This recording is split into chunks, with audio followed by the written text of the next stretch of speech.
pleasant good morning to everyone. Welcome to this week's edition of the Coles Brown Show, right here on the Black College Sports Network. Saturday, May the 4th, a new month as this year is really rapidly passing us by. Guest menu for May the 4th, of course, our usual cast of characters / panelists. Charles Edmond, Coach Vann Pettaway, A.D. Wheeler Brown, and also Richard Morgan Williams joins us in hour number 2. Here's simply what's trending on the Coles Brown Show.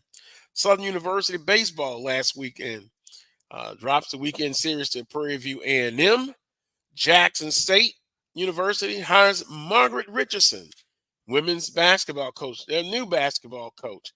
Once again, no HBCU football players drafted, but unrestricted free agents, they sign on to their respective NFL teams. And then finally, NBA playoffs continue. There are a lot of teams that are gone fishing.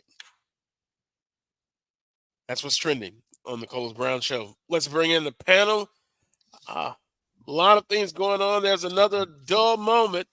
Charles is on the phone already, and it better not be talking to Pat Riley. He better not be. But he's talking.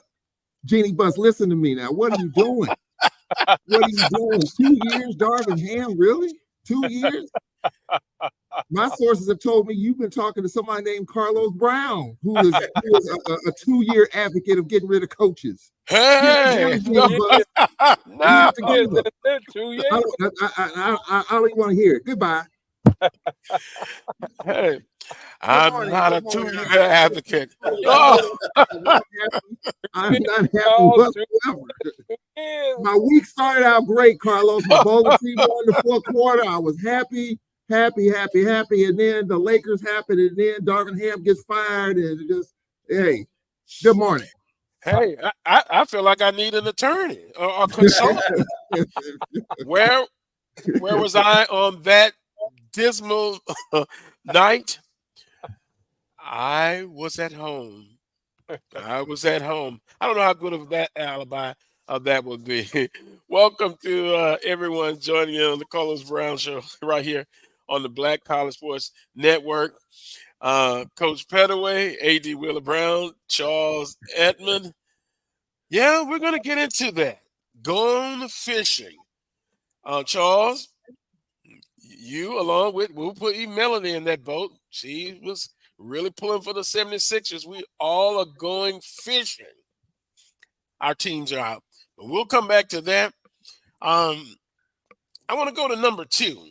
JSU hires Margaret Richardson, the women's basketball coach.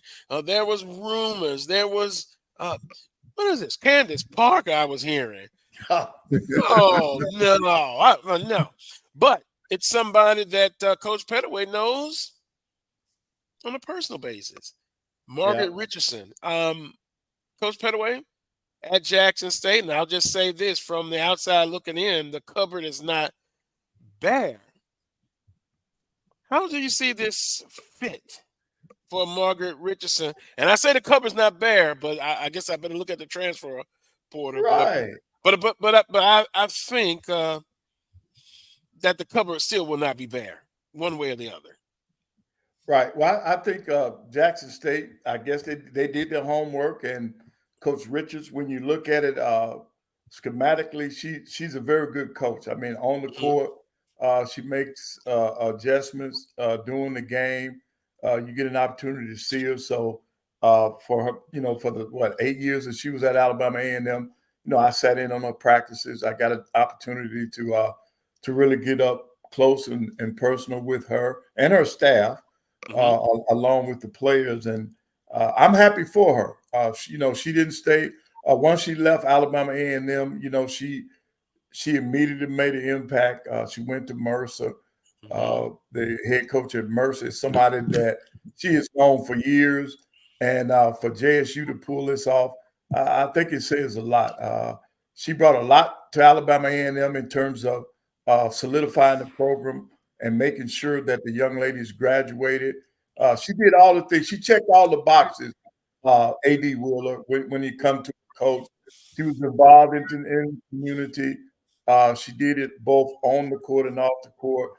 And, the only thing that she has not done is won a SWAC championship. She's knocked on the door. The last couple of years, she hadn't gotten out of the first round, but she always had competitive teams. And I don't think, if we look at it, I don't think her teams will ever finish lower than 4th in the league, in the league standings.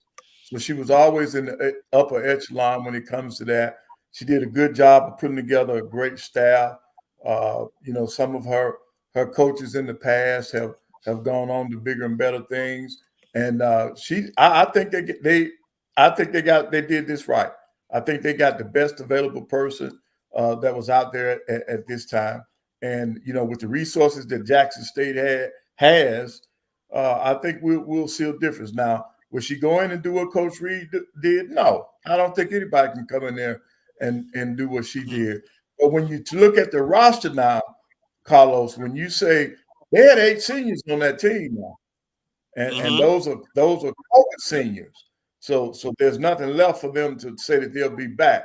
But I think instead of saying there's a lot left, I think the cupboard is bare, because when you look at it, she played about 9 players, and 8 of them are gone. 8 of them are gone. So she's going to have to hit the ground running.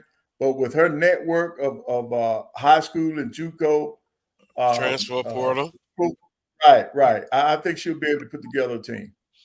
And see, that's the game changer. And although I've talked about it, the good and the bad with the transfer portal in this situation, and with Jackson State doesn't have to sell itself. The name itself sells itself. I think she'll do fine. But if I can just throw this out, and I'm thinking about it when you said Coach Pettaway, consistent in the top echelon, didn't win any championships. It kind of reminds me of this argument. If you're looking at the NBA show with Shaq and Charles Barkley, Shaq always points out, "I've got rings." Barkley, of course, doesn't have rings, but that doesn't mean that Barkley was not a great player. And so, with the coaching hire and Coach Rich, it seems to be very solid. I know time will tell, and we can kind of look back 3 or 4 years from now and see how that works out. Now, I will say this from a perspective of much is given, much is asked. Jackson State, just in my humble opinion, that's a pressure cooker. Right. No matter what sport you're in, it's a pressure cooker. Like where I'm at in Baton Rouge, it's certain places you got to come in and you got to hit the ground running. And albeit it won't be 2 years in that case, but we'll look at Jenny Buss on that one. I think given the proper time, I think she'll do well. Right. Charles? I agree with you. Yep. When I found out that it was going to be Margaret Richards, I was like, wow. Because that kind of came out of left center field. Ashley Robinson likes to make big splashes. And when the name Candace Parker came up through the social media jibber jabber, I'm like, no way. And that's what I would call it, Charles, jibber jabber. Yeah. But then at the same time, when Coach Sanders' name came up in football, it was kind of jibber jabber, and then voila, you saw what happened. My thing is that, and I know AD Ashley Robinson well, and we have a former AD here. I'm not going to put anything past him in terms of the hires he makes, because he's made some pretty good ones at Prairie View and at Jackson State. And so I'm going to give him the benefit of the doubt. I don't know if Margaret Richards was his first pick because she was at Mercer, and then she was there for a hot second, and then bam, she's at Jackson State. So, she was there 8 years, 100 wins, top tier team for A&M. Got a good center in Doriana Lewis when she was there. During the COVID year, they only had 7 players, and they were competitive. So I think if you look at her resume, I think she'll do well. Right. I think And one of our assistant coaches, Carlos, told me this just the other day. We're talking about A&M, that he believes that Margaret Richards had probably one of the best staffs in the whole conference. Right. So if Margaret Richards gets a good staff in there, you had Coach Freddie, who was a head coach at Grambling, did a really good job. I didn't think he should have been fired, but nonetheless, he wound up at A&M under Coach Richards for a year. If she brings in a good staff like she's had at A&M, gets here in the state of Mississippi and recruits, can get a good center like Doriana Lewis and build that roster, because it is bare bones, I think she'll be fine. But I do think this, Coach Pettaway and Wheeler Brown, if there's a women's coach in the SWAC that's under more pressure walking in the door, yes, sir, I think you can look at this situation. Yep. Because this is a pressure situation. The program is in great shape. SWAC titles, tournament titles. It's not like she's walking to a mid-tier program. Jacksonians expect top shelf right off the bat. And even though realistically we know what the roster looks like, it's going to be a slog for a minute. But I think there's going to be some pressure definitely on Coach Richards and that staff to come in and pick up where Coach Reed and her staff left off, meaning top 2 regular season. Anything less than that, then people are grumbling. I think people were grumbling about the hire in the first place because she was fired at A&M. And so I think that throws a lot of juice in the pot. And, very easily, Margaret Richards could have been at A&M. All she had to do was win a tournament game. The rumor is that she had to win a tournament game to keep her job. She didn't. She was let go. So it could have very, very well been a different story. But, Coach Richards walking in the door, there's going to be some pressure, but I think it's a good, solid hire. And I'm going to give Ashley Robinson the benefit of the doubt. He's so far, he's done a really good job in hiring coaches. And I think this is one he's rolling the dice on. Right. Now, Charles, publicly, she stepped down. That's what I was about to say. Yeah. Okay. For other opportunities now. Okay. That's what the AD said. That's what she said. Okay. That she was stepping away from Alabama A&M. But nevertheless, you are right. I think she is in a pressure cooker, and it's going to be up to her and that staff. Because when you talk about staff, you got to remember Coach Reed took her entire staff. So That's no right. one's left. No one's left to bridge that gap between a new coach and what's happening at Jackson State, unless there's a graduate assistant or two that's still around there that knows the lay of the land. So she's got to hit the ground running, putting together a staff and recruiting at the same time. That can be a challenge, but hopefully she's got some people that she can trust and depend on, and we'll just have to see in the next couple of weeks. Well, gentlemen, let's call it what it is. Call it what it is.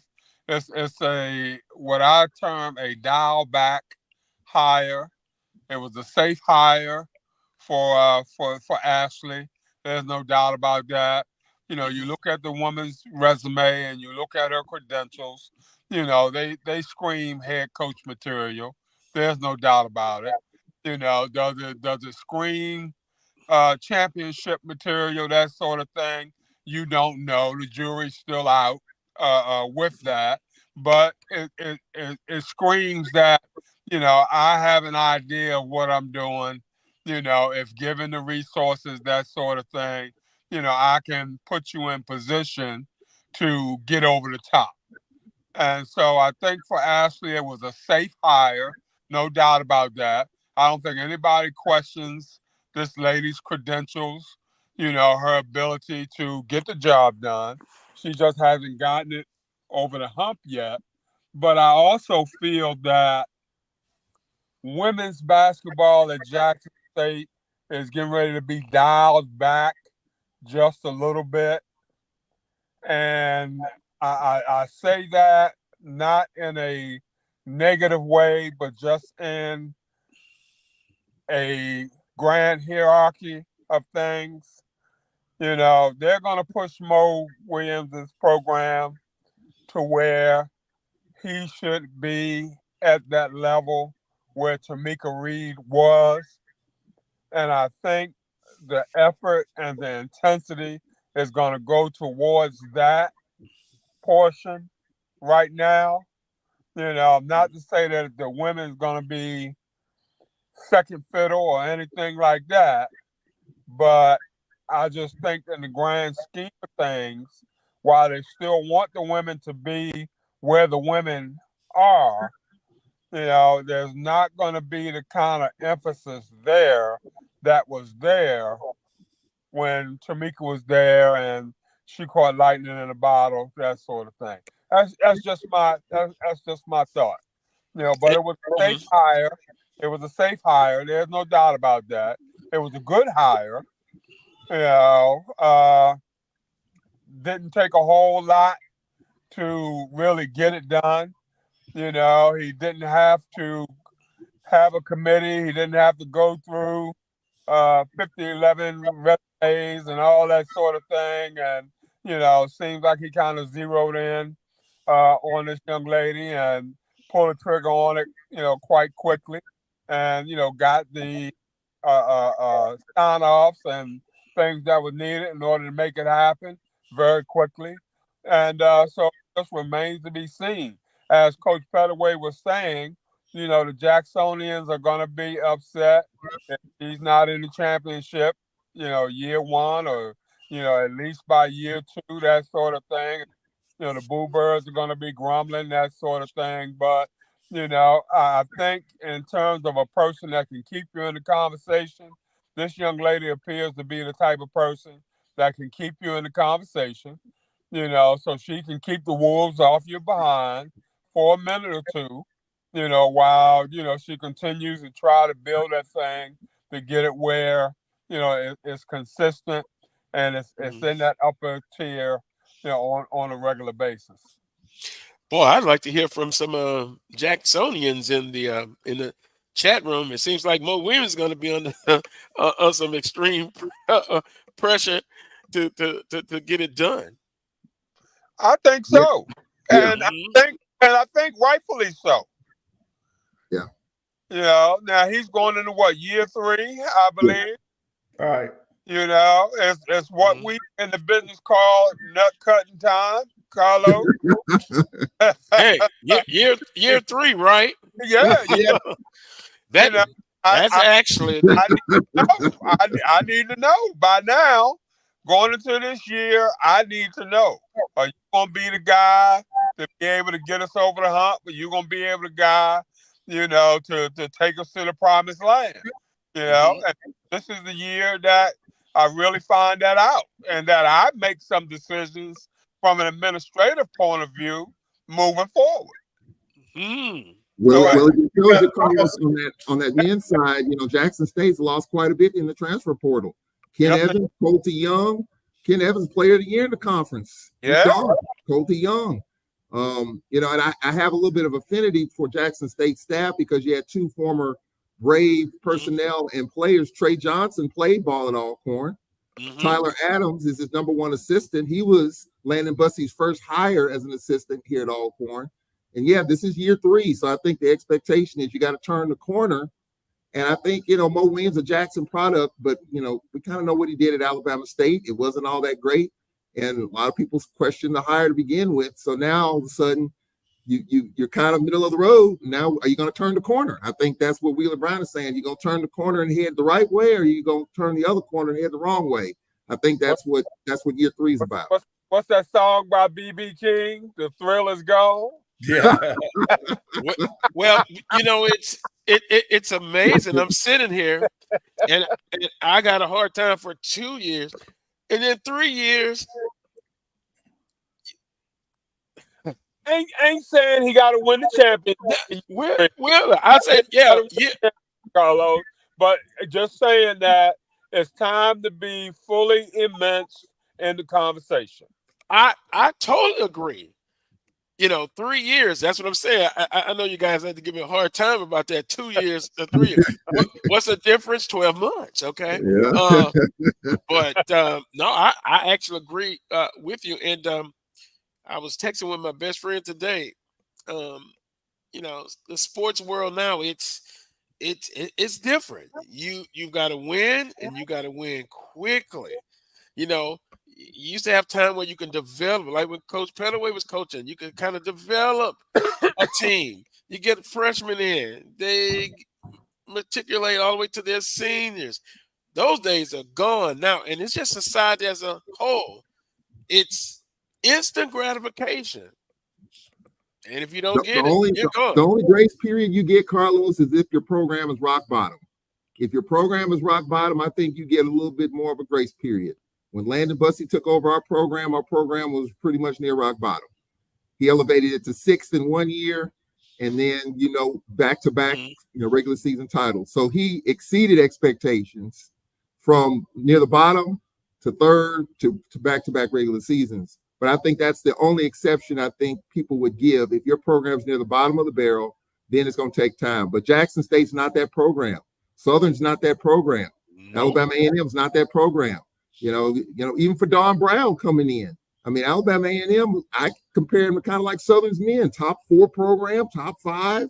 So Don Brown walks in, and now some of her transfers from UAPB are signing with Alabama A&M. You kind of knew something was up with that when you saw these players hit the portal.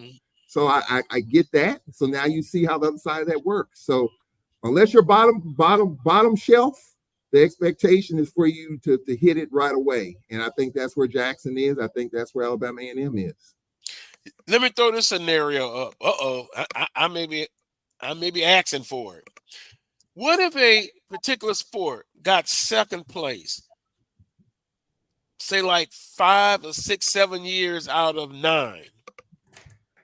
Had a couple of championship appearances, lost more of them than they won. 2nd place. Does that person deserve a extension? All the kudos because he consistently, I just tipped it off. He consistently was in the top 3 or 4. But then on the other hand, you have a fan base that says, well, wait a minute. We're getting there every year. We're not winning it. We're getting to the door. We're not kicking it in. So you have that side, Coach Pettaway and Wheeler, to the other side consistently. And then if you state that, hey, I want a little bit more. Oh, no, you should be satisfied with that. But if you're a competitor, you want to kick that door in, Coach Pettaway, while you're there. I know Charles probably know who I'm talking about.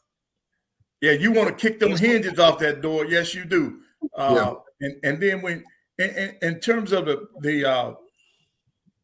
your staff and your roster, by your 3rd year with some freshmen, you know whether or not you've turned the corner. And in my book, if an AD is evaluating me after 3 years, I don't have a problem with that. Because if things go right, I should be able to show progression in my 3rd year. Because now I'm dealing with, I've had 2 years to have my own kids in there. And they should be showing some progress. So as a coach, I definitely would not have a problem with an AD turning the screws up in my 3rd year. And these two, with Don coming to A&M and with Margaret going to Jackson State, both of those young ladies are going into a situation where their fan base are expecting results. They're not going to be looking for excuses.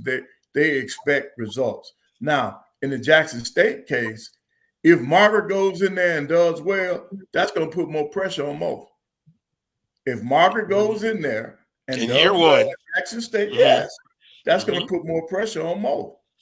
So tell you this, coaching is just a pressure cooker. Tamika was putting pressure on Mo. Don't think Mo wasn't feeling the heat. Tamika was putting pressure on Mo. Indirectly or however it is you want to call it. But Carlos, to answer your question in particular,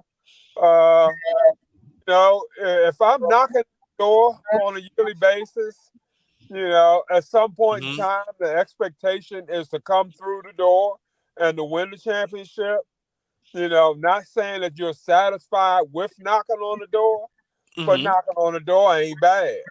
Right. Okay. And there will be some days, okay, if you decide to move on from that coach, there'll be some days when you wish you were still knocking on the door. Yep. So not me. Gotta be mindful of what you're wishing for You got to be mindful of listening to the chirp, in your ear, that sort of thing. From an administrative point of view, I ain't saying second place is all bad, but No, it's consistent. It's still Right. second place. But if I'm knocking on the door, at least I know I got a chance. At least I know I'm close. Right. But if I'm starting over from scratch, how long do you have a chance?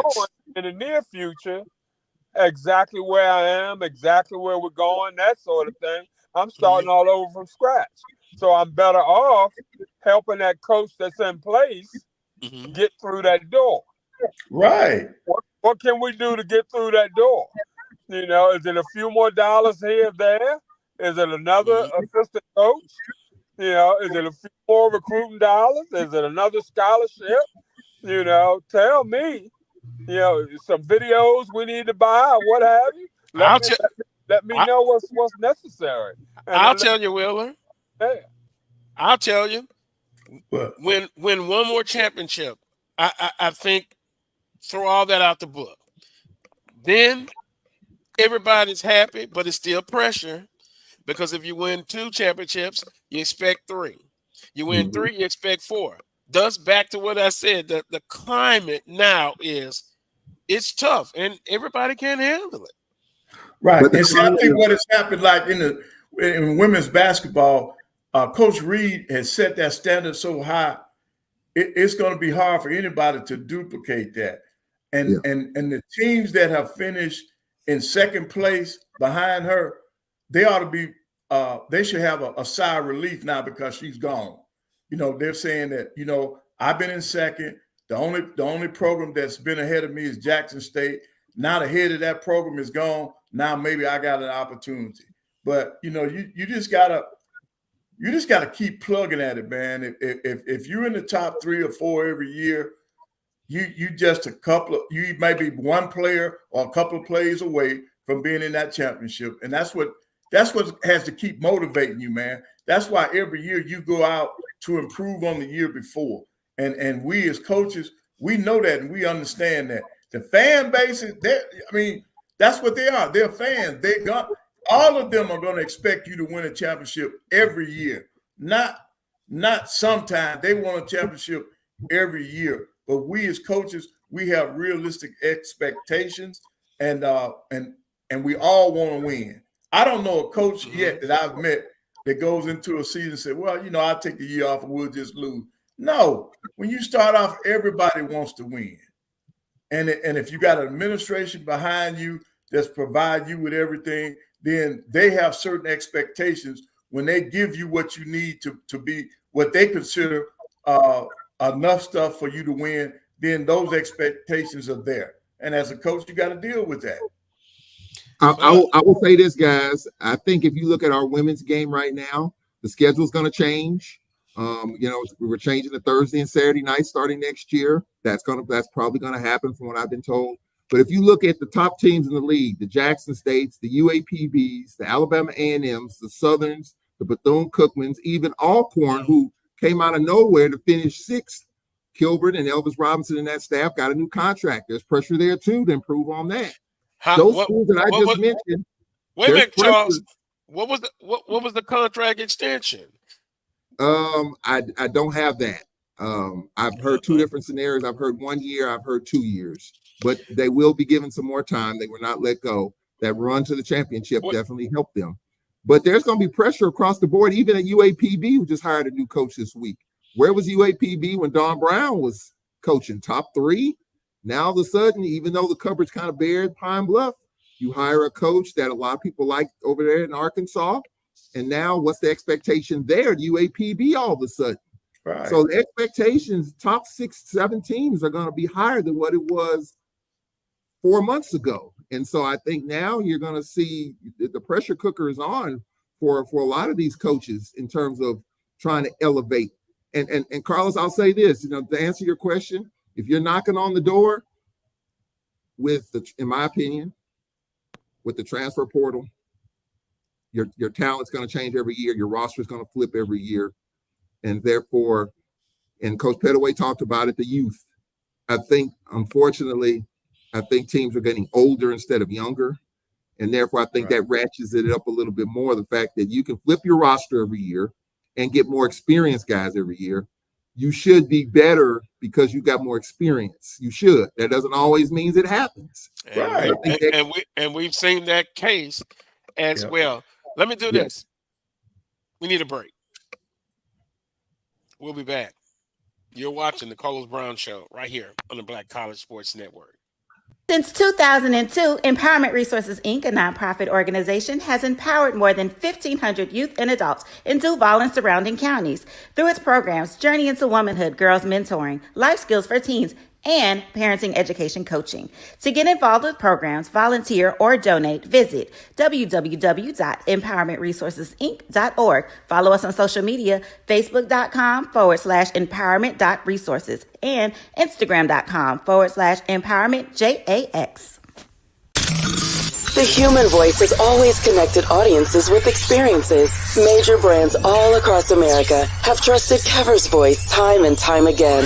Conversational, powerhouse, intelligent, and sincere. That's the voice you need for your creative marketing process. KEAVERSVOICE.com. Kever's Voice, Kever's Voice, KeversVoice.com. Always on, all the time. Nope. Nope. Come on, him? Ooh, I like him.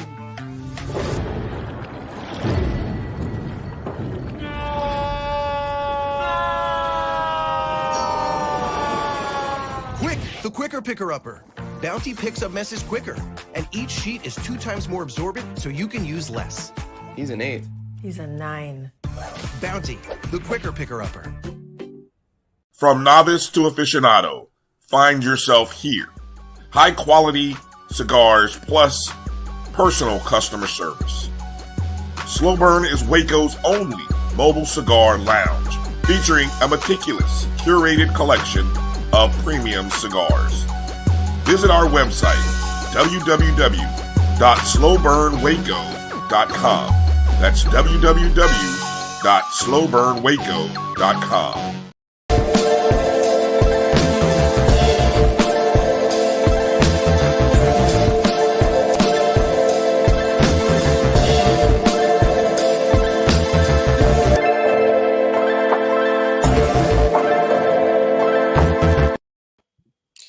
Welcome back to this week's edition of the Carlos Brown Show right here on the Black College Sports Network. In the last segment, my conversation, JSU hires Margaret Richardson, now women's basketball coach. Good morning to everybody in the chat room. As usual, it is popping. Boy, it's hot.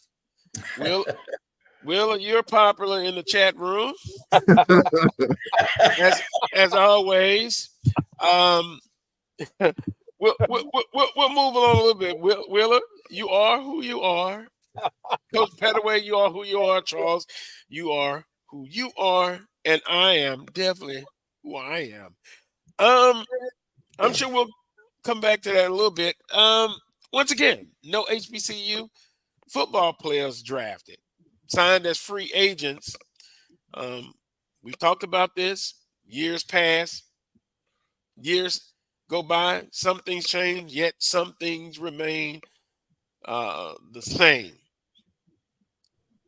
There is talent on the HBCU side for a football player, in my humble opinion.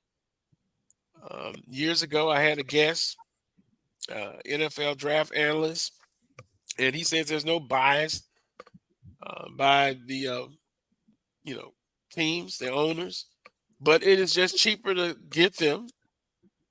Yep. Cheaper labor, in my humble opinion, from a unrestricted free agent or free agent.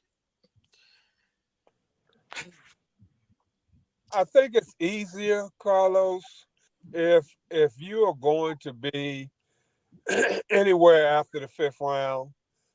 You might as well go as an undrafted free agent. Because at least that way you get an opportunity to choose the team Where you want to go.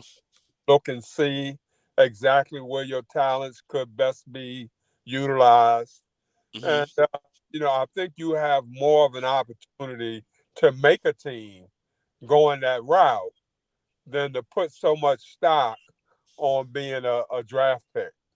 Now if we're talking first, second round, that sort of thing, and feeling slighted because I have round one or round two talent, but I'm being overlooked, then that's something totally different.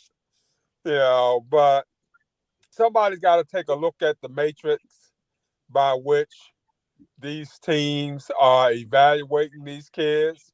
We know that a lot of it is based, not just off the numbers, but based off of the competition that they're playing against. So we know that, those kids from the SEC and, from the other Power Five conferences are going to have a leg up, even if they're coming off of the bench at these schools as opposed to being stars and starting at our school simply because, one of the main matrices that they're looking at, is that level of competition, that sort of thing. So, the I ain't gonna say the rules are what they are.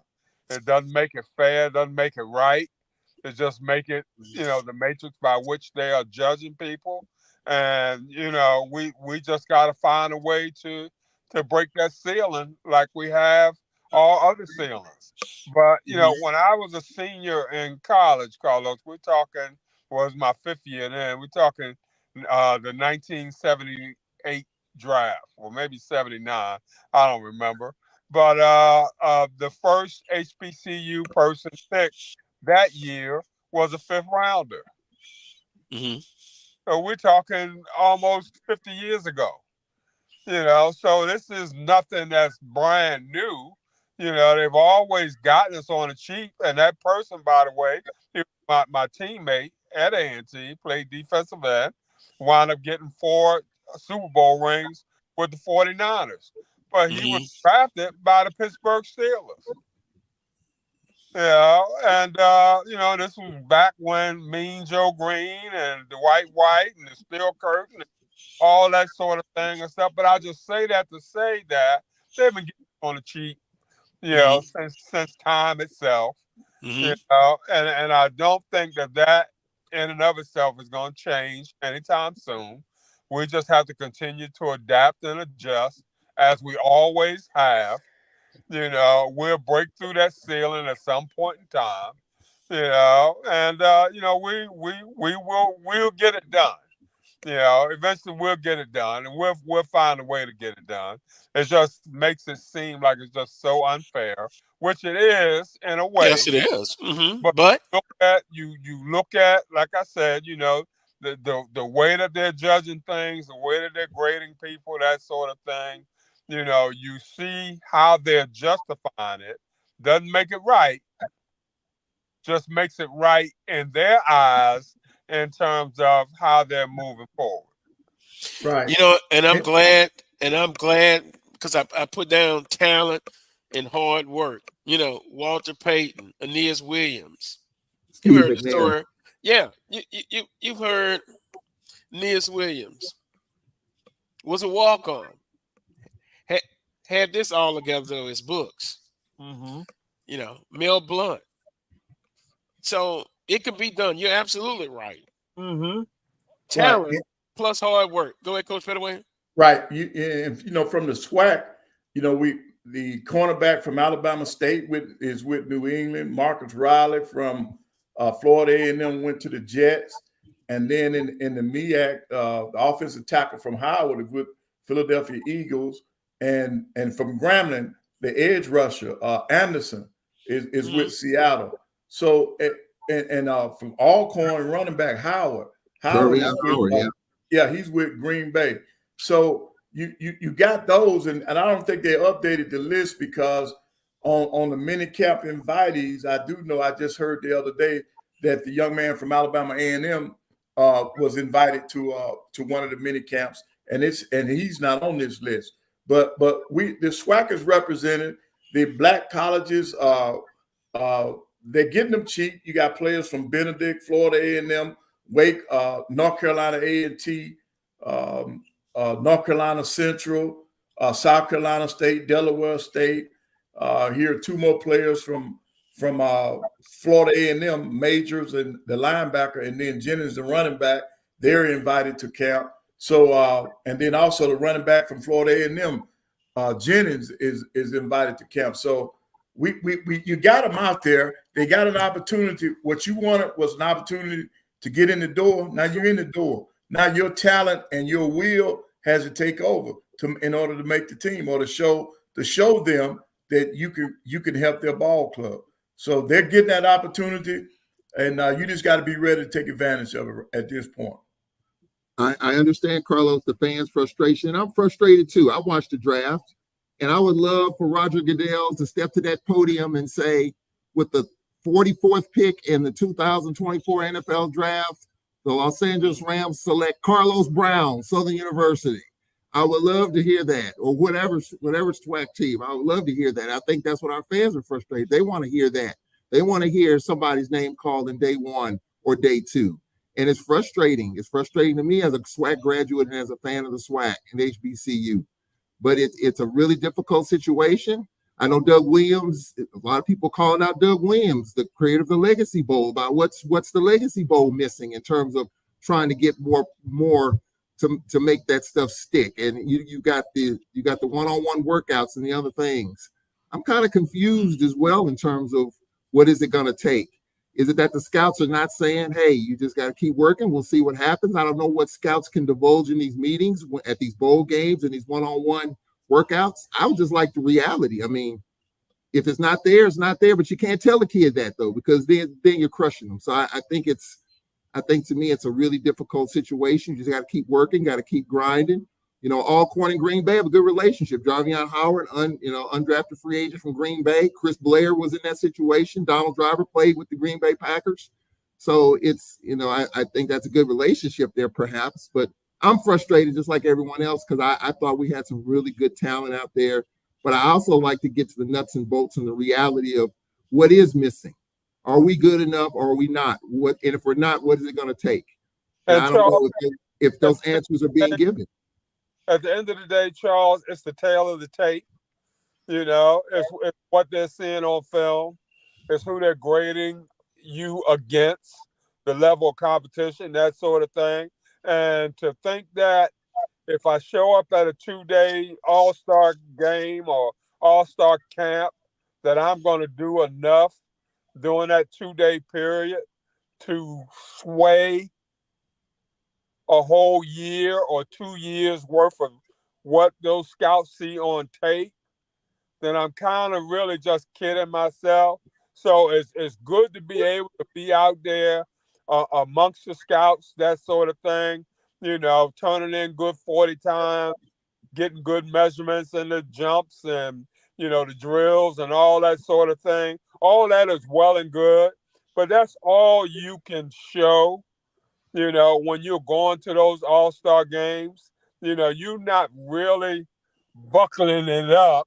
I mean, you're physical, but you're not really like getting totally after it. So you're pretty much showing glimpses of what you can do, but it's the tape.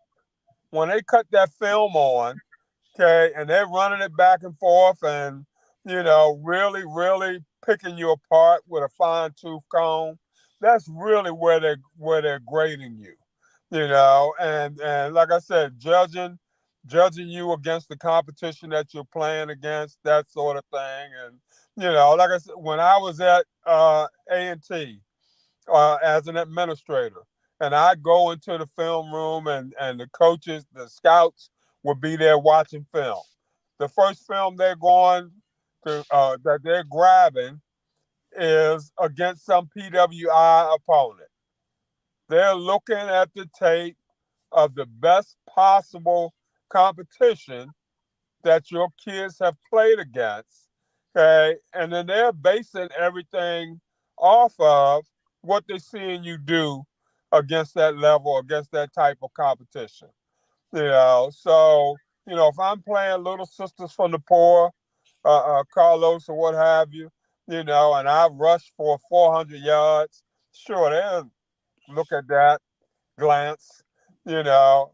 But if we're also playing a Power 5 school, you better believe they're looking at that tape more in depth in terms of picking you apart in terms of what you're able to do, that sort of thing. So, the thing that Doug is doing is great. There's no ifs, ands, and buts about it. It provides another showcase for our kids.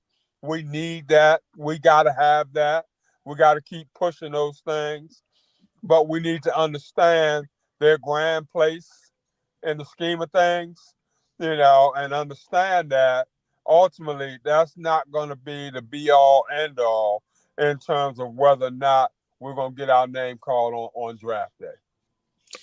On that note, we're going to take another time out. So we'll be caught up on breaks. You're watching the Coles Brown Show right here on the Black College Sports Network.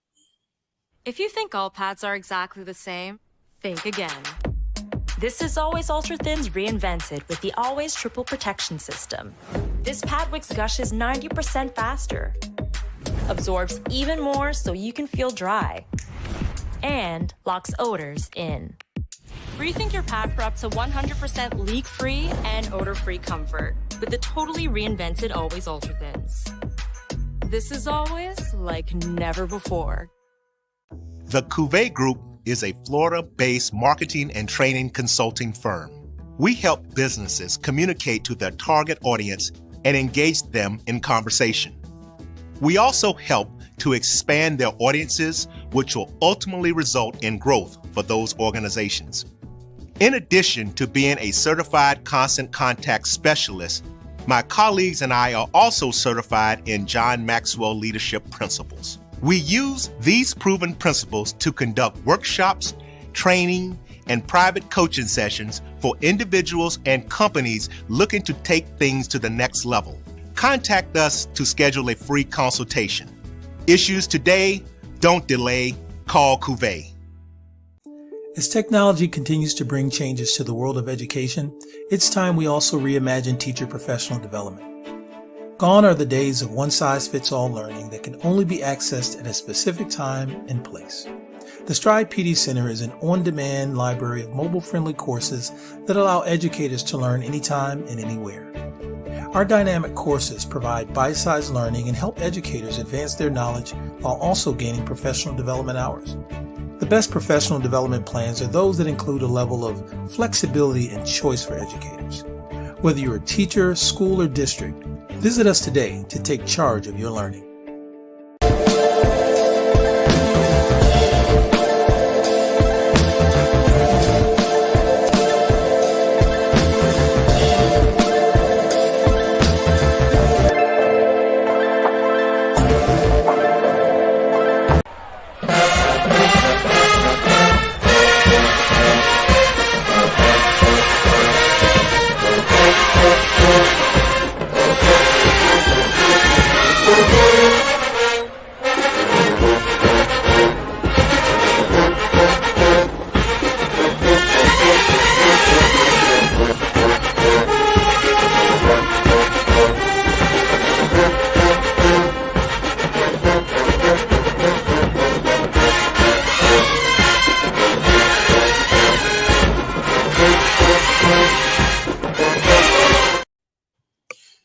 Welcome back to this week's edition of the Coles Brown Show right here on the Black College Sports Network. If you're just tuning in, watching us, once again, no HBCU football players drafted.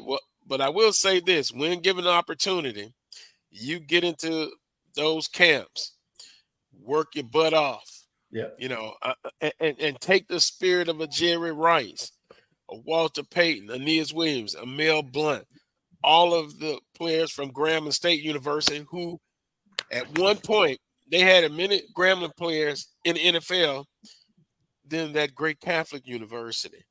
But, they had that mindset. Once they got in there, they got it done.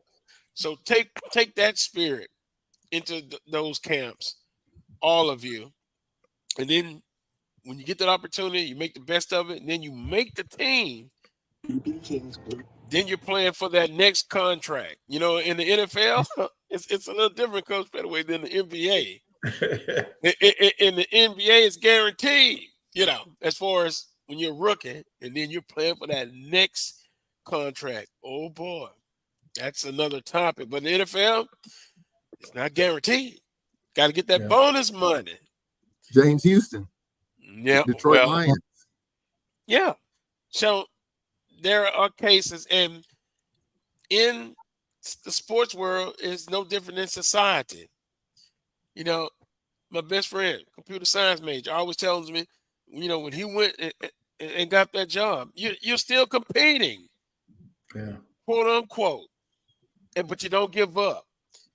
I went to HBCU. I'm just as good. I have that mindset. When I get on that job, I represent well. So even in the sports world, you always got to perform more than your counterparts. And so you got to take that mentality, going to war mentality, into those camps and make the team. So we're wishing all of us, and I like to wait a week or two after all of the information comes out to see how many got free agent contracts. And then you got get a better judgment on that. Christopher Duke said we need to send Southern to the MEAC, then bring in either South Carolina State or Tennessee State. Well, what? I don't understand that one. Yeah, what's wrong with Christopher? Now, I mean, and that's why sometimes, and some people may say, well, who cares? But Charles, remember, we used to have these discussions all the time. You're playing your FCS brother in football, specifically basketball and baseball. When you go up against them, I'm trying to annihilate them, because one thing is they say, well, you're not as good as we are from your standings, for you're saying that.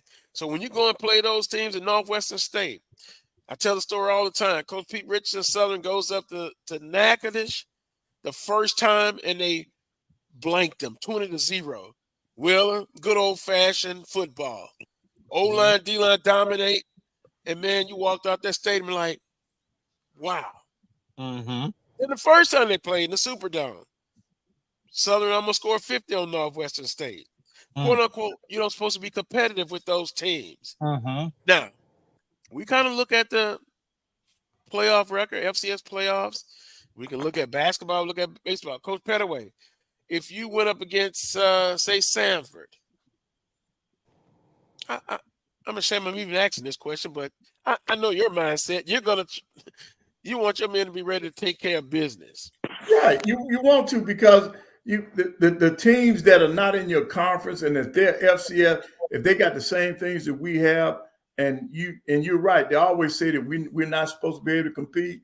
You always want to beat those guys, and there's a little bit extra. I think we as coaches, we put a little bit more into it when we play these people, and that's why in the recent years you've seen the SWAC do pretty good against some of the conferences, regional conferences, regional schools. And the other thing in scheduling those people, that also helps you when it comes to them rating the conferences. So if the SWAC is beating up on the Southern Conference, that helps the ratings, that helps your RPI. I'm gonna give a brutal reality though, Carlos, Wheeler Brown, and Coach Pettaway. In the days of these coaches making more money, in the days of pressure to win on all sides, and I've said it on this show before, we play up, we play down, whatever. The days of calling out the dogs are over. You got that. Look at all the blowouts that we've seen, FBS, FCS. And you're going to continue to see that. If a football team can beat you by 60, that's probably, in the court of their public opinion, is a loss. Not a loss, but they won't be happy. You've seen 84-7, 78-7. This starts a whole nother conversation. The days of teams calling off the dogs are over. Even when we play down, when we play the NAIA, even though in basketball especially, where the talent is a little bit more back and forth, you beat a team by 15 or 20, guarantee our fans, if Southern plays Xavier in basketball, and they only win by, I'm giving reality because people are not. This is my opinion. But wait a minute. Let's address that. No, let's address that. It's weighted more if I beat Northwestern State by 40 or 50 points. What do I get a beating it? Xavier? You're supposed to, and then you can't compare going up and playing.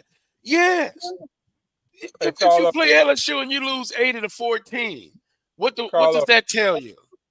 It ain't the players that are only on display. The coaches are on display also. So they want to see how I coach against Northwestern State as opposed to coaching against little sisters of the poor. So that's legitimate. We talk about the kids having to bring the A game.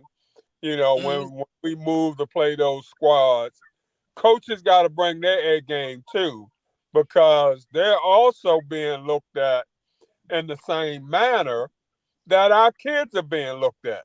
Let's call it what it is, and call it straight up. We're looking at other coaches from other conferences grading us because we're in an HBCU conference or what have you. Somehow we're not as good. We don't have it all like they have. We're not as good. So we got to bring our A game even more so than the kids bringing their A game because we're on display. I understand that, Willa, and I agree with that, especially when you're going up against a Southland, the OVC. But I think I don't believe you can compare if you're playing LSU, you playing Nebraska. You know how I feel about those games, but I'm talking about those games against your other peers in FCS.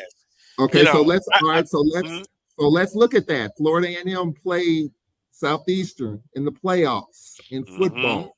How did that turn out?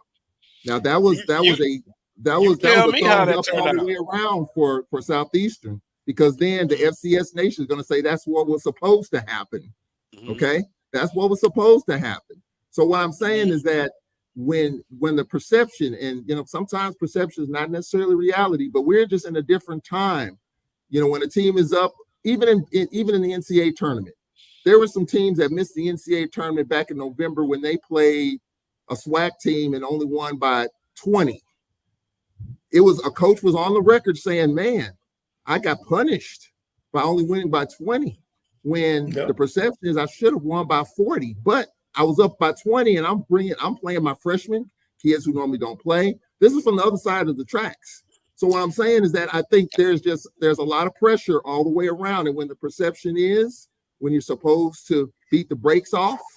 And I hate to say it, but it's just the reality now. Teams are going to try to do that. So Alcorn, for example, and I hope this doesn't happen, Alcorn is playing UAB and Vanderbilt in football. We're playing up the first 2 weeks of the season, getting about $600,000 in guarantee money. Coach Thomas, his first 2 games, tough.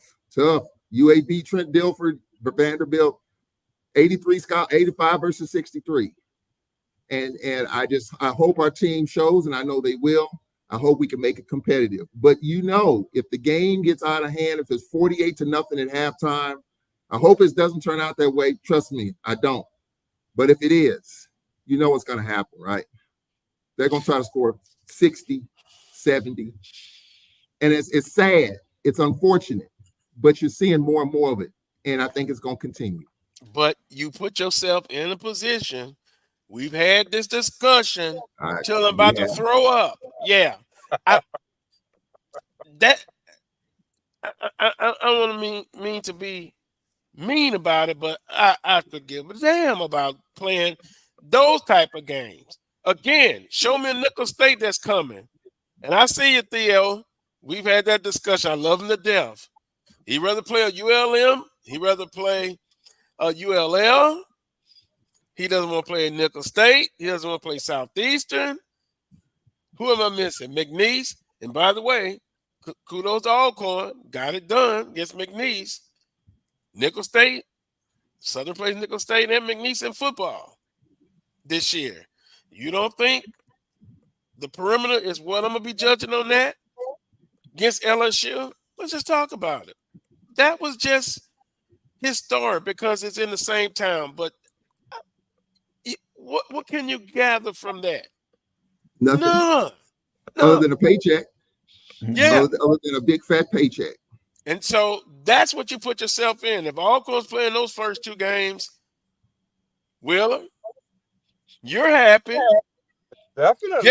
Yes, you're happy because that's money in the coffers, and we still have to look for that money 3 or 4 years from now. Where did it go?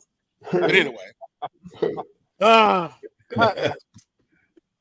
just those type of games. I don't think it's a good measure of talking about being competitive. But now, I agree with you on that. I agree in terms of that part of it. We all know why we're playing those games, for the almighty dollar, and it's unfortunate. But I do think it's going to change, though. The SEC, for example, is going to expand. You know, Oklahoma and Texas are going in. I think some of these games against some of these Power 5 schools are not going to be there. The pickings are going to be very slim. You know, we got Ole Miss coming up in 27, I think. We got USM coming up. We got Mississippi State coming up. I think going forward over the next few years, I don't think you're going to see those type of games. I think the Middle Tennessee States of the world, maybe the Central Floridas of the world, but I think those Power 5, I think those games are going to be very scant pickings in terms of getting those games because those teams need that slot to try to get in the college football playoff. And that's going to be expanded as well. So every week, the SEC is trying to play big time in order to get in that 12-team playoff. So, yeah, they can give Grambling a check. They can give Alcorn a check. They gave Southern a check. But going forward, I don't see Southern playing LSU no time soon. I don't, because I think that slot's going to be used for something else, maybe another team. And so I just think I'll be happy. The parameter of it. I'll be happy, Charles. It won't bother me one. I know you won't. And Coach Pettaway, for the record, after what I saw on social media yesterday, there should not be not one damn team in this conference, no matter what sport, play Ole Miss in anything. And if they offer $5 million, I'll tell them to take it and shove it. Now, go look at what I'm talking about. In the chat room, I think people, it's time out for some of this stuff. You're literally in a war. I'm not talking about a physical war, but it may come to that. And so Power 5, Group of 5, I really don't care about them anymore. And if that disrespects people or piss people off, I'm sorry. I apologize for that. But no, should not play Ole Miss in any sport. And I'll go a step further. African Americans that are at that school, I know if it was my daughter or son, I'd cut off all financial aid. If they're even on the scholarship, you won't get a dime more from me because you're playing at a place that they've showed their true colors. So let's move past that. Hey, if we're going to play other HBCUs, that's fine. Okay, I got that off my chest, Coach Pettaway. Thank you for allowing that because it's just so disgusting. We need to be better of who we are as HBCUs. And remember, I said we got to be relevant. We got to do the things that make sure we're here. We can't compare apples to oranges. We can't. We really can't. Anyway, Coach Pettaway, that was just discussing what happened at Ole Miss. Ole Miss, yeah. Yeah, and it's not just at Ole Miss. It's other places as well. Now it's the suit and the jacket, and they change. They're a chameleon. It's not the sheet. So you show yourselves. I just couldn't do it. I really couldn't. But anyway, we'll move on from that. Do we need another break? No. Also, coming up, NBA playoffs, gone fishing. 2 years, Mr. Ham. Yeah. Jeannie Buss, stop calling me Jeannie Buss. I don't want to hear it. I don't want to hear it. Stop calling me. I'm on the phone with Pat Riley. Yeah, the Miami Heat. But we'll come back to that because they got some intriguing games coming up, Coach Pettaway, and I'm interested in the Timberwolves. Size versus the size. And Edwards he's cold. He's an assassin. I was listening to the national prognosticator saying this may be the first person that has that killer instinct like somebody else, i.e. Kobe and Michael Jordan. Yeah. But you got to make your own way with that. We'll take another quick time out. I'm going to look for Morgan Williams. SWAC baseball reports coming up, and then we're scheduled to wrap up the show talking some NBA playoffs. Braves have won 2 SWAC baseball games in a row, Carlos. We're kind of getting it going a little bit finally. Wow. And guess what? I kind of had a dream about Coach Williams. Will he make it? Based on some other people, 2 years. he needs to really think about watching out there. But I went on record and said Coach Williams deserves another year, and I'll stick by that. I'm a lead cheerleader for Coach Williams. Let me share this quick thing. I know we got a break. He had 15 players when he walked in the door in August. First of all, he was hired late. He was hired in August. His first workout with 15 players. He added a little caveat to it the other day when we talked about it. He said it wasn't 15, it was actually 12. 3 just happened to find out that there was a baseball tryout, and they came in from the dorms to kind of work with the team. So he only had 12 players, Carlos, his first year. So wipe the first year off the books. I think we're going to do that. I think if we continue, we got Southern here. I'm in Baton Rouge, Carlos. We got Southern tomorrow and Monday because of the weather. We're changing up a little bit. But I think if we play well against Texas Southern and Prairie View, I think Braves fans will be proud. Coach Williams will be proud. And I think a lot of folks will be proud. Well, we didn't talk about Southern baseball. It was in our trending story, but we'll put that in the baseball report. But once again, it depends on which Southern baseball team shows up in Lorman. Mm-hmm. The one that can beat LSU, the one that can sweep Grambling, or the one that lost 4 straight to TSU and lost a series to Prairie View. But I'm sure y'all will convince me. It's okay. Nothing to worry about. We just call it the way it is. You still pull for them. But when we come back, we'll get into our SWAC baseball report. You're watching the Carlos Brown Show right here on the Black College Sports Network. If you think all pads are itchy, squirmy, scratchy, family not getting clean, get Charmin Ultra Strong. Go get 'em. It just cleans better. With a diamond weave texture, your family can use less while still getting clean. Goodbye, itchy squirm. Hello, cream bottom. We all go. Why not enjoy the go with Charmin? At Hampton Law, our primary goal is to provide non-traditional yet effective solutions and redefine the approach to client legal concerns. As your trusted legal advisor, we believe in sophisticated, personalized services that eliminate the confusion and complexity sometimes associated with legal matters.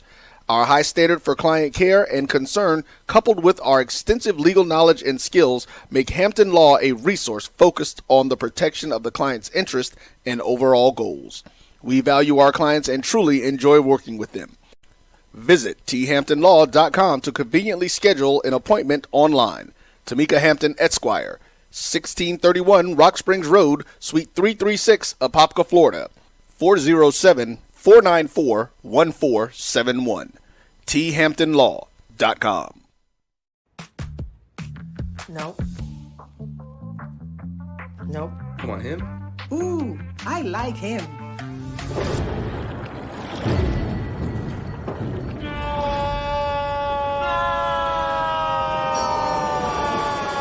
Quick, the quicker picker-upper. Bounty picks up messes quicker, and each sheet is 2 times more absorbent, so you can use less. He's an 8. He's a 9. Bounty, the quicker picker-upper. From novice to aficionado, find yourself here.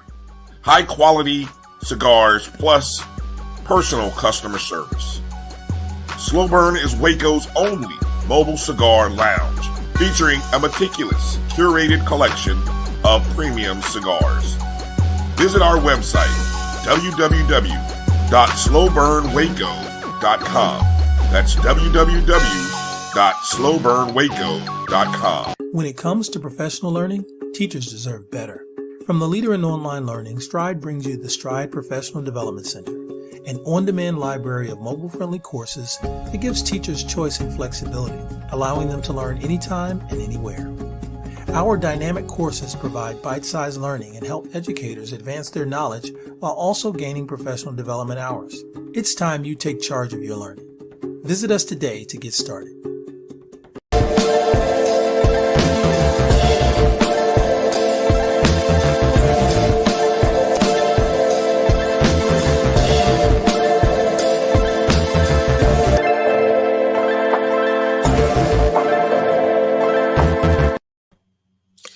Welcome back to this week's edition of the Carlos Brown Show right here on the Black College Sports Network. I guess we need to address him as Coach Williams, former Alabama A&M baseball player, will join us now as we discuss some SWAC baseball here on the Carlos Brown Show. Coach Williams. How you doing, sir?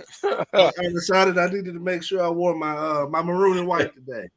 There you go. There you go. Well, you Southern gentlemen, make sure you're repping those Jaguars. So I said, being Coach Pettaway, I can't leave him by himself. Looks great. Looks great.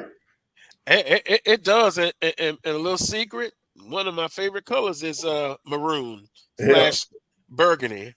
Yeah. So, and black, my favorite color. With that being said, we've got you on, and you're welcome to stay the rest of the show as well. I'm looking at the SWAC baseball standings, and then I do see a pattern here. FAMU, in my humble opinion, is a top team in the conference.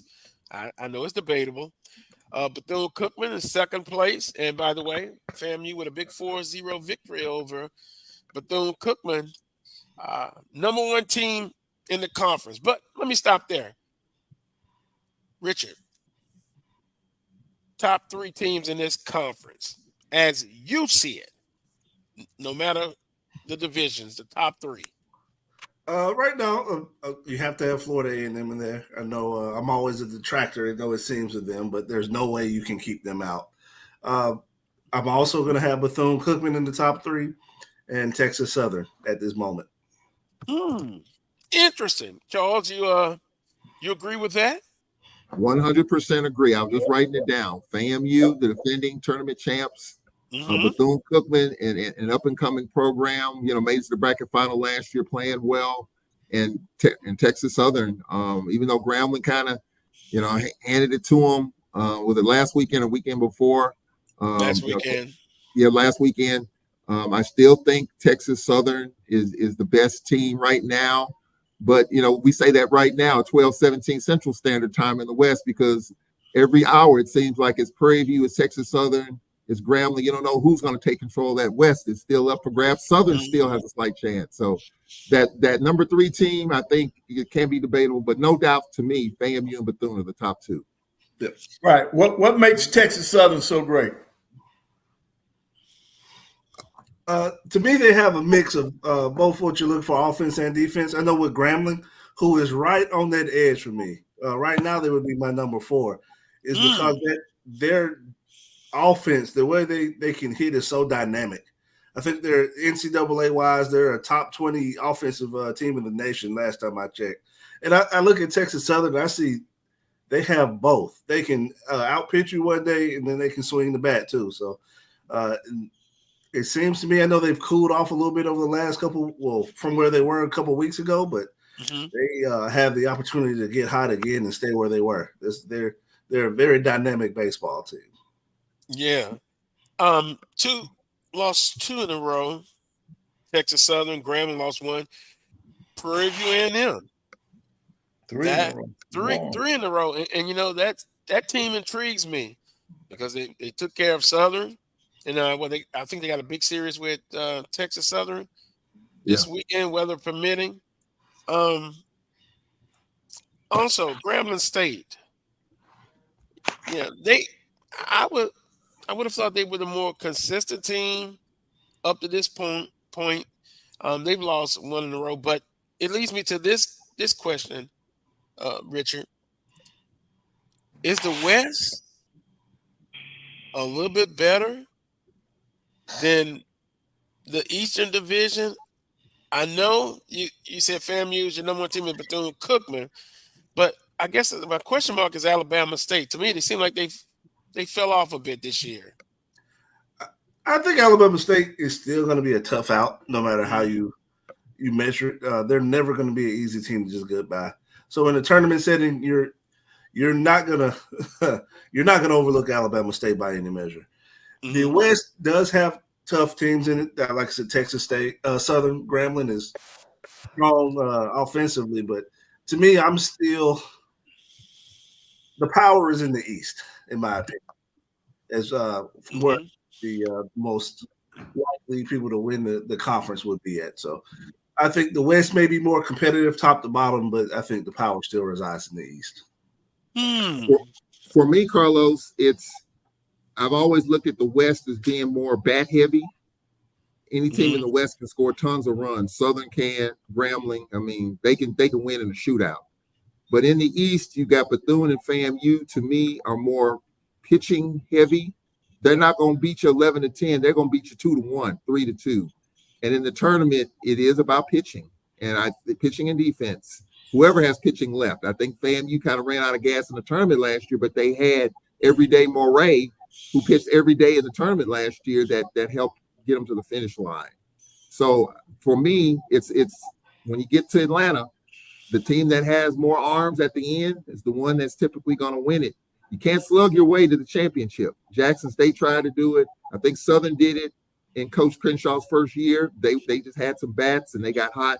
But I think at the end of the day in the tournament, it's about pitching and defense. Isn't that the cliche? Good pitching and defense wins championships? Or am I wrong about that? I'm agreeing with Charles.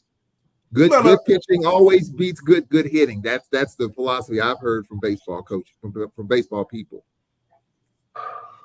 Yeah, specifically the way the college game is played, I can definitely agree with that. You want to have those be your strengths. Now, that's beyond that. Now, I'm always gonna, if you can hit, I'll find somewhere for you to play on the field. But, yeah.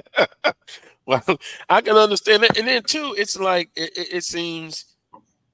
Talking to the baseball people that, you come with the thing quality versus quantity. And when I've gone to regional tournaments, you will see a great one-day performance. But then if you have to go into that bullpen game too,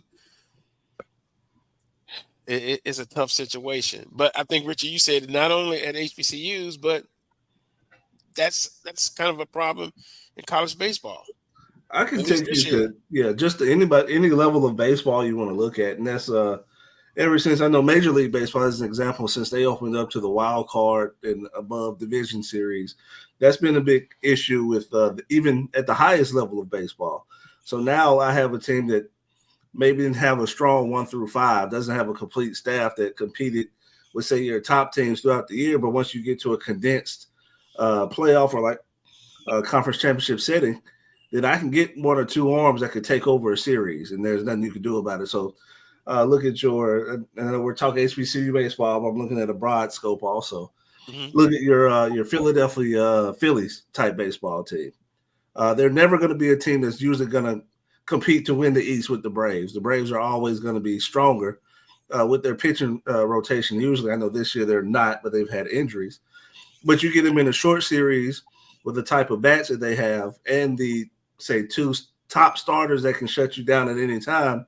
You know, your 3-game series, I got the two best storms. I'm going to give you a tough time. Very interesting. And speaking of tournaments, I kind of jotted down, and Charles, as much with the baseball of the SWAC, and you too, Richard, and I'll defer to you guys, but if the tournament started today, 8 teams. So Wheeler and Coach Pettaway, I can't get y'all to take the bait of why we should have 6 teams instead of 8. No. Charles, remember, we've had that debate for years. Richard, they would literally try to hang me. I would have bodyguards if we talk about cutting it from 8 to 6. But with that being said, FAMU and Southern, Charles, 1-4. I'm just gonna say 1-4. Then Texas Southern and Jackson State, Bethune-Cookman and Prairie View, and Grambling State and Alabama State. Those would be some dynamic games if the tournament were to start right now. It would be. I mean, and this is what, and by the way, Richard, there has been talk many years ago about the SWAC baseball tournament being contracted from 8 teams to 6 teams. That was a talk a long time ago, but that argument went by the boards. When you have a 4 seed that can win the tournament, that argument went away and it hasn't come up again. But I think with this year's tournament, and you got the defending tournament champs, you know, I think anyone can have the flavor of the day. I mean, the one team that no one's talking about that I think is going to be hungry is Jackson State. Jackson State has not been their finest hour, their finest year, but that's a team when you think they're going to win it, something happens and they don't. But no one's talking about them, and I think that's what makes a team like Jackson State. Never count Omar out. He's going to find a way to play checkers and find a way to get speed and get enough power to get it done in the tournament. So I think that's the one team that I think, for me, that everybody's overlooking that you definitely can't turn your head on. And so, Mr. Charles, I will say this, and it's gotten to the point where now I get kind of nervous making choices on who I want to win because they always seem to let me down. I know it was 2 weeks ago. I was firmly on the Jackson State train, and I said I see that they have the ability to do it, and they hit a cold spot on me. Then I went to Bethune-Cookman, and I'm not going to be upset about that one because they lost 2 out of 3 up here in Huntsville today in them Bulldogs. So I'll take that any day of the week. But it seems like I'm giving a lot of teams the death sentence when I'm starting to believe in them. They are a quality team that can be scary. And the same thing I will say for Alabama State and your Grambling, because I know we said pitching and defense can carry you, but sometimes when the bats get hot enough, you know, that can be a scary proposition for you also in a short series. Yeah. And you know, it's interesting. I've got Prairie View A&M as dangerous. Yeah, they had won like 7 or 8 in a row at one time. I mean, Coach, you know, we played Prairie View in the Cactus Jack in Houston, and we blew a 2-run lead with 2 out in the 9th inning and lost in extra innings. So I think Prairie View is a team. You can't count Coach Regan's teams out. I think that's one that, you know, everybody talks about in the West, the Southerns, the Texas Southerns, the Gramblings. But Prairie View is a team that's least talked about, and I think they always come in with a chip on their shoulder every year because nobody talks about it. Well, you know, I try to be objective, but I can't. Charles, with the Southern baseball team, I just don't know. I mean, Dr. Jekyll and Mr. Hyde. I really don't. And you guys have not convinced me enough where I can state right now that, hey, watch out for Southern. They have the potential to get it done, but which team shows up? The team that defeated LSU or the team that lost to UAPB 2 out of 3? Well, that brings up a good question. You know, Richard, do you think those teams that have been consistently inconsistent, up and down, yo-yo, you just don't know which team's going to show. Southern's going to make the tournament. The top 4 is already set in the East and West. Southern's going to be in. Those type of teams, the yo-yo teams, as Carlos talked about, up and down, can they be kind of the scary teams once you get into a postseason situation? Oh, most definitely. And that's part of your argument about having 8 teams and 6 teams. What do we want to reward in the grand scheme of things? Because you let a team like Southern in, who you said has been up and down, all it takes for them is to catch fire. Then you have that team that went on the field and competed with LSU and is able just at the right time to get hot for a week or two.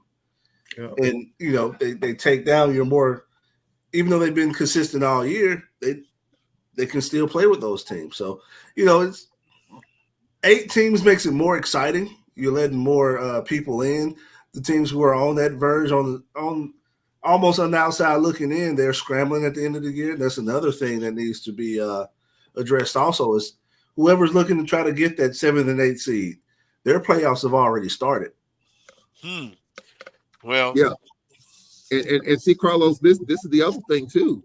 All right, so you got a team like Southern trying to push. I mean, they're in at least a 4. If you talk to Coach Crenshaw, they interested in 3. If you're Omar Johnson, you're a 3 seed at 500 in conference. I don't think that they have a chance to catch the 2 seed, but does it really matter? 4 seed, 3 seed, 3 seed, 2. So of course, if you're 2 pushing for 1, you want to win your division.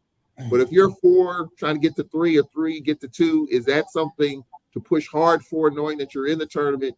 You got 3 weeks left until the tournament starts. Are you just trying to stay healthy, just trying to get through it? Graduation's coming up, a lot of things, a lot of moving pieces. What's kind of the goal at this time of the year, knowing that you're in the tournament, you're trying to play your best, trying to stay healthy, trying to stay out of trouble, trying to stay above water. I mean, what's the challenge at this point for those mid-tier teams, not the top, but those 4 seeds and 3 seeds? You were doing that to me or Richard? Or just a general? Yeah, in a general. Oh. So there is a lot to play for. For a lot of these teams, I feel like you want to set yourself up as good as possible, but I don't think anyone would be ducking seeds or trying to play themselves to not have to face, say, your top 2 teams, which you would prefer not to if you didn't have to in the first round. But most of these teams have seen each other before. They know what they have. They have the coaching. So when you speak of your Jackson States with their coach or Alabama State, they have the coaching and they know what they're going to be looking for. So I think right now staying healthy and being able to bring out your top arms in the playoff setting would be more important. Yeah, because I'm looking and what Charles was saying that Southern 11-8, Texas Southern 15-5 in conference play. Realistically, with 3 weeks you say left, Charles? Mm-hmm. Mathematically, yeah, 1, but it's more like 2 or 3. But guess what? If you're 4th, and that's how we stated it, if the tournament started today, you get FAMU. If you were 3rd, then what you get Bethune-Cookman. So it's tough either way. You can't duck them. You got to eventually play them. Further along in the tournament, it's better. But it's just a question. Still back the blue and gold, but it is what it is.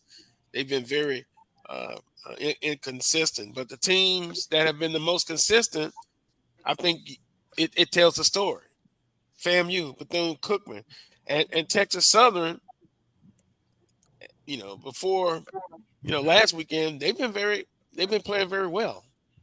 So I think the last week or 2 of conference play, you want to win those, be healthy, and then when the tournament starts, everybody's 0-0, and you're starting over. You got a clean shot, and the team that gets it done over that period of time, they're going to be crowned champions.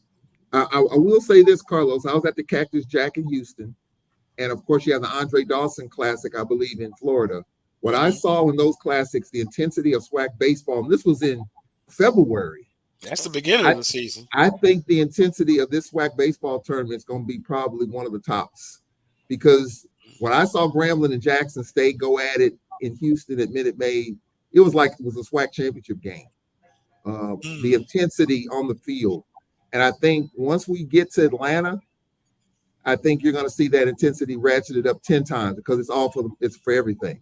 So, and I didn't really notice that, in previous years when we were in New Orleans and, just trying to figure your roster out. But the intensity, I mean, Grambling and Jackson State baseball today don't like each other. I mean, there's no secret to that.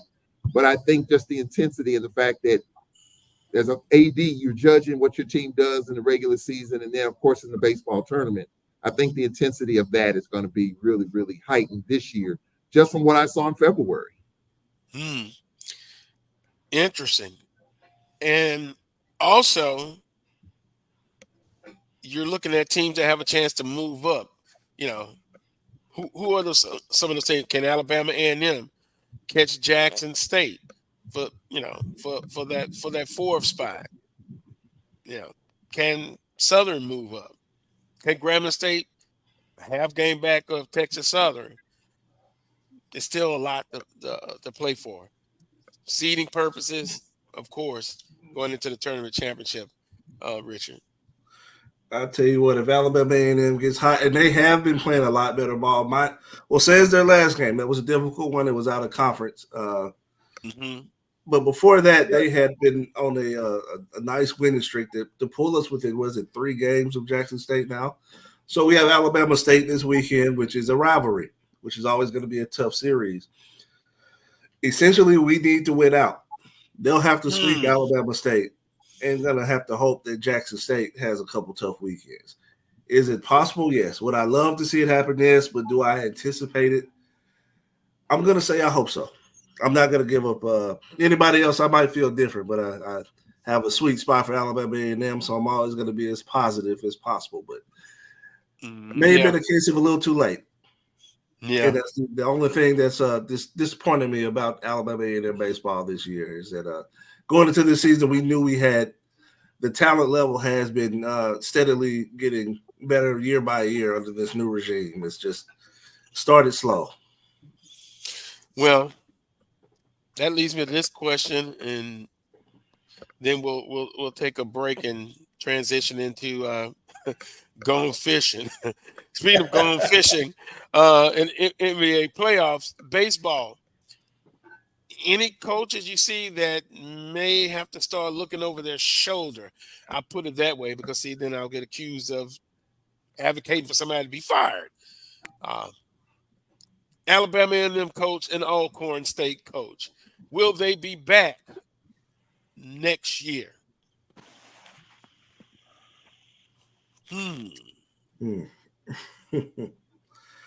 I think the jury's out. Yeah. Whoa. Okay. A.D. Willa Brown. I know you'll have a long list of checking the boxes there. I would say the Alabama State coach would probably be in a little bit more of a precarious situation than the Alcorn coach. Yeah, because as we've, been stating, the Alcorn coach, he didn't get there until August, so really, I mean, that first year was pretty much a walkthrough year for him. You can't really grade him off of that first year. And, so he still needs time to get things situated, that sort of thing. I say with Alabama State, because they got, probably one of the fewer teams with all the resources necessary to get it done. The expectation is high there on a yearly basis to get it done. And, if he's underachieving to that point, he may be a little bit more of a precarious situation than the guy at Alcorn. Well, I'm not an AD. I'd have to look at everything, see what's trending as far as what they're doing, what the expectation. But Coach Williams would get that year back since that first year is a wash. He'll get that 1 year next year. This time next year, maybe a different story. Yeah, I'm a big fan of Coach Jones at up here at Alabama A&M, and the one thing that I wanted that he has seemingly brought to this university, this program, is stability. He hasn't always gotten the results on the field that we would have wished for, but getting him and getting his program situated and not playing musical chairs with coaches. I think after Thomas Wesley left, we had, I think it was 4 coaches in 6 years, 6 or 7 years. And now we finally got Jones in and out. I'm hoping that he'll be able to stay in place for a little longer. You know, we want to see results on the field, but it's hard to restart a program every couple of years, which is what I don't want to happen again. Stability, yeah. Believe it or not, just based on what you've told me, if I was the director of athletics at Alabama A&M, and I'm not, he seems to be safe. Give him a little bit more time. How about that, Will and Charles? I'm saying give him a little bit more time. I 100% agree with that. And I'll say this. You know, one year the SWAC tournament was in Huntsville. And I think that coach there at A&M, when they were in it, and they made the tournament that year, when it was right in their back door, I felt then that they had the right guy for the job. And I think it's just a matter of continuing to put the tools in the toolbox to make it work. And I think A&M's not that far away from really being a rebel rouser in the Eastern Division. I really feel that way. I hope a change is not made there, because in baseball it's hard to start over. When you get a new coach, you're starting over for the most part. And so I hope that doesn't happen, because it's a long road down and it's a long way up. So I think they've got a really good coach there, and he's young, energetic, you know, whippersnapper. And I just hope that the AD there Dr. Bryant sticks with them. Not Carlos Brown. Say that. Hey, I heard Charles say whippersnapper. I haven't heard that in a long time. Yeah, and I'm endorsing Coach Jones also. I think he's done an outstanding job since he's been there, and I just hope they give him more time. Well, it's unanimous. Wait a minute, what is that? Coach Graves, go Knicks. We're getting that next. He ready for the next segment. Coach Graves ready for the next segment. And Coach Pettaway, I went back and looked at the tape. You slipped one by me there. Did I hear you say that they have a chance to beat the Celtics? With big man out. Yes, they do. Yes, we're going to take a time out. When we come back, Richard, stay part of this. Gone fishing. So I used to start off with the Miami Heat. I'm going to start off with them after this timeout. All right. Hey, I'm consistent. I'm ready to go down to Miami and take a flight and just see what's going on down there. Yep. We'll be back after this timeout. You're watching the Carlos Brown Show right here on the Black College Sports Network.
Welcome back to this week's edition of the Carlos Brown Show right here on the Black College Sports Network. Before we discuss NBA playoffs, the 2024 Outdoor Track and Field Championship is in Baton Rouge, Louisiana.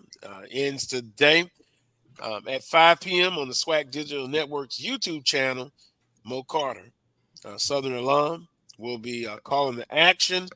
And I did pull up some points. This was early in the morning, and I'll get to that, showing the places where they're at as far as on the women and men's side.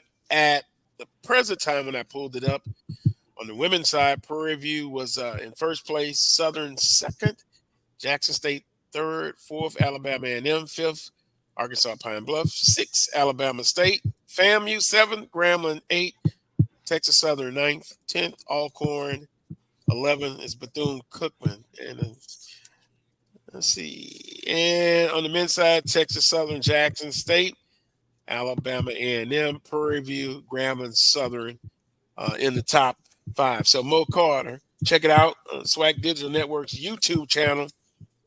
It's the 2024 Outdoor Track and Field Championship. Now, gone fishing. Miami Heat, injuries, they're gone fishing. The Lakers, the Bucks, the 76ers, the Suns, and the Clippers, Coach Pettaway. Yep. But the big story was Darvin Ham fired at the Lakers. And I just don't think it was right. 2 years, can you believe it?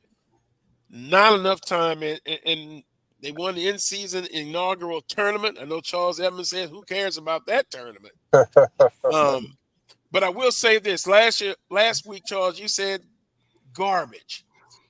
And I beg to differ. Here's why. Although they lost 4 games to 1, they were leading in every game in that series. They couldn't finish. So if that's hot garbage, I don't think so. Denver was just a better team, and they finished. Coach Pettaway, we'll let Charles respond. I know he's going to respond. But injuries have been really a huge impact in these playoff series. But that's part of the game. Injuries come, injuries go. But it did affect, I believe, some of the outcomes of these playoff games. Coach Pettaway, your thoughts? Your thoughts? Well, yeah, particularly in Miami. I think your Heat, they could overcome the injuries. You're not going to go anywhere without playoff Jimmy Butler. So that was there. And then, of course, your Pelicans, they went down when Zion went down. So injuries play a big part of it. But let me go back out to Los Angeles for a minute. I think we got too many prima donnas on that team. I think you've gone through all these coaches. People want to talk about LeBron's legacy. I think one of the things that people need to look at, LeBron's played under a lot of different coaches. There have been a lot of coaches that have been released. That 6 of them, I guess. He's played under 6 different coaches. He has a lot to do with those coaches walking out that door. So he might be the reason why the Lakers got rid of Darvin Ham. The scuttlebutt this week was that Anthony Davis may have put the final nail in the coffin when he came out and said, we don't know what we're doing on both ends of the court. Well, you don't know what you're doing on both ends of the court when you're in practice and you don't pay attention because you and the big guy, you all got your own private conversations going and that kind of stuff. I just don't like it, man. To me, it's not a good look. And when it comes to LeBron's legacy, for me personally, I would have to look at how many coaches he's played for and how many people have been shown the door because of him. And I just don't think that's fair. 2 years is not enough time for anybody to get anything right. And I don't like it. I don't like it when players have that much power. And I guess everybody's looking at the bottom line. When a guy can sell tickets, merchandise, that kind of stuff, well, they allow him to do these kind of things. But the playoffs, they're going to go on without LeBron. They're going to go on without the Sun. So you got KD, you got State Warriors. All of those teams are out. Now you got the young upstarts in there. This series started today with Minnesota and Denver. That's going to be, to me, that's going to be the highlight. You got power against power. You got who might be Rudy Gobert and Big Cat going up against that Denver front line with Porter and Jokic. I think that's going to be a big battle. And then, of course, you're still in the East. You got to settle the difference between Cleveland and Orlando. They got to play a game 7.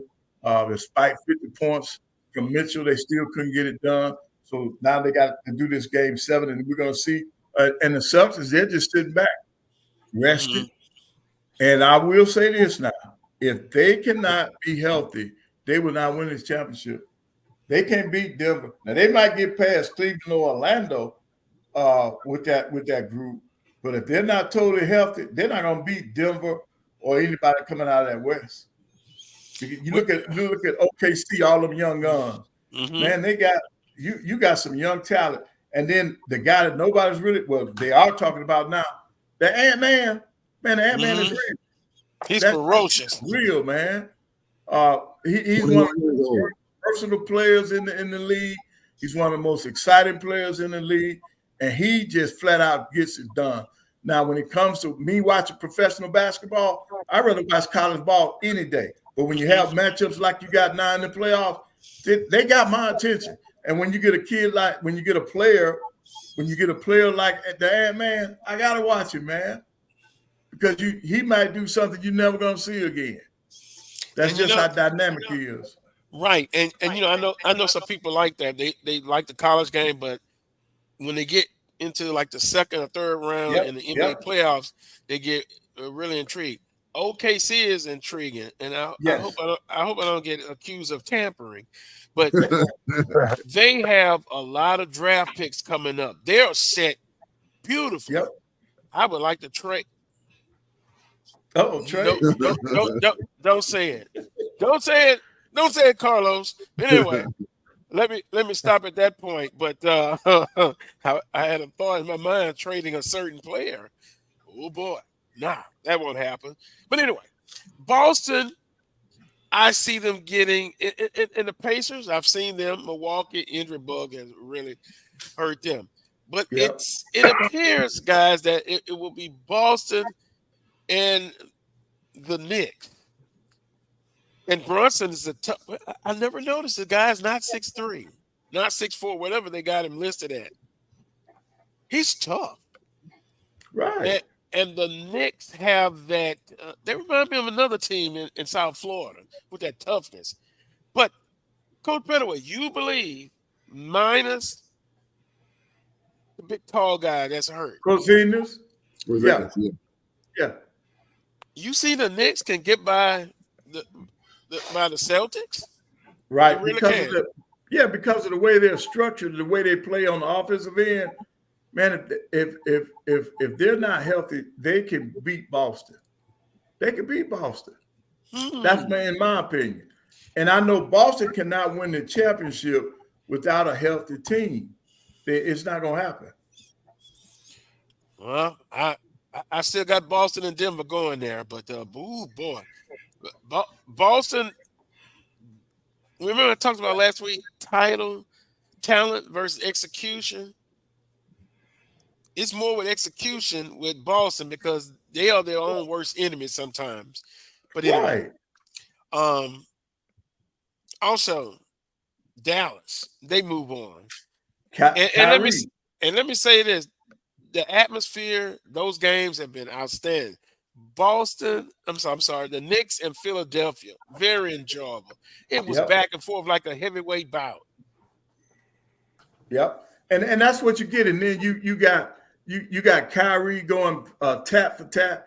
Man, he shows that he is one of the best finishers in the game. When that cat gets going downhill to that basket, man, it is tough. It is tough on everybody to try to stop him.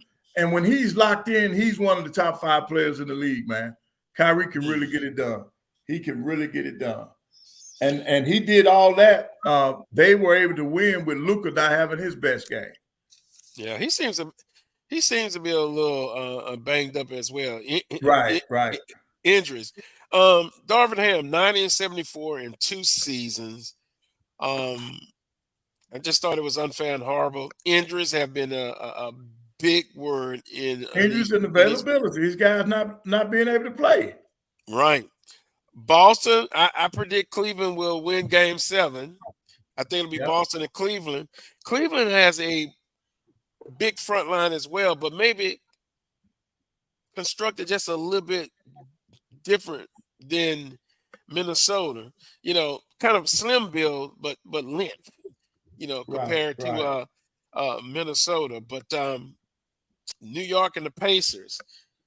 Hey, the Pacers playing with house money. I say, as Charles would say, they're not going to be picked to win it, but they're a very dangerous offensive team. Defense lacking, but offensively, they're pretty good. Yeah, they can really score the basketball. Another young and upcoming team. I think the NBA future is bright when you look at all the up and coming guys, the young guys. That you got so many guys that can really get it done under the age of 25. That's why I think that the NBA is in a good place.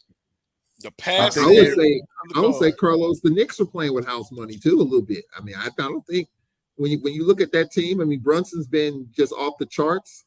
I think the Pacers are playing with more house money. I think, but I think if you look at the Knicks, I mean, man, winning in Philadelphia in that environment. I didn't see that. I thought the Sixers would take it back to the Garden, but I think the Knicks, they're a good team, and I think they're playing with a little bit, maybe not as much house money, but a little bit. For as far as that series with Indiana. Right. Well, they Richie got the Knicks on, and I know Coach Graves is listening. Coach Graves, I got your back, bro. Wait a minute. I think the Knicks are gonna play. I'm predicting that it's gonna be Boston and the Knicks in the Eastern semifinals. The winner of that game is gonna be based on injury. Of that series will be based on injuries. If Boston is not 100%, I don't think they're going to get it. That subway series between Boston and New York, man, that goes back to the old days, man. That's going to be off the chart when it comes to the atmosphere in those arenas. Man, Boston Garden and the Garden, they're going to be off the chain, man. They're going to be off the chain. It's the Garden battle. We got 3 minutes left. Richard, you put on that Knicks jacket. So I'm not going to insult you and say I know you're not a bandwagon. You've been a Knicks fan for 20 years, right? Yes, sir. Yes, sir. I grew up on bully ball. There you go. Hey, well, like I told Coach Graves, a great rich history of the New York Knicks, but that tough culture came from the Godfather, Pat Riley. Yep. And I expect Pat Riley to injuries are one thing, but I expect him to get it done. Quickly, Philadelphia. I feel so bad for Philadelphia. Every year they have the talent, but they just don't get there. And once again, I'll be accused of tampering. Could you imagine Embiid in South Beach? Oh, boy. But anyway, closing. If he's going to stay healthy, if he stays healthy. Now, even in South Beach, running on the beach may not help those knees of his. Hell, if I went to South Beach, I'd probably be 40 pounds slimmer with that culture, with the body fat. Two minutes left. Quick closing comments. All right, well, I'm looking forward to the playoffs. Wheeler? I look at we look at LeBron playing for 6 coaches. Okay, since he's been in LA, he signed off on at least 5 of them. So what does that say? What does that say? Maybe he can do like a famous guy, be player and coach. I'm being facetious. Charles? Genie Bus, get it right. Yep, there you go. Richard? Go Knicks. There you go. Oh, that's simple. Well, very quickly, I got less than a minute. You know, I'm proud of where I'm from, born and raised in Baton Rouge, Louisiana. I'll indulge in it more next week, but I'm embarrassed. Baton Rouge, once again, has had a part of the city broken off into 5 sections now with St. George. Shame on this city. And for African Americans, locally and state affects your lives more than the national. It's wartime. On that note, I want to thank all of our guests, Melody producing. Have a great rest of your weekend, and we'll join you next Saturday at 11 a.m. Central Standard Time for another edition of the Carlos Brown Show right here on the Black College Sports Network. Until that time, as always, peace and God bless. Go Braves. Cut his camera off.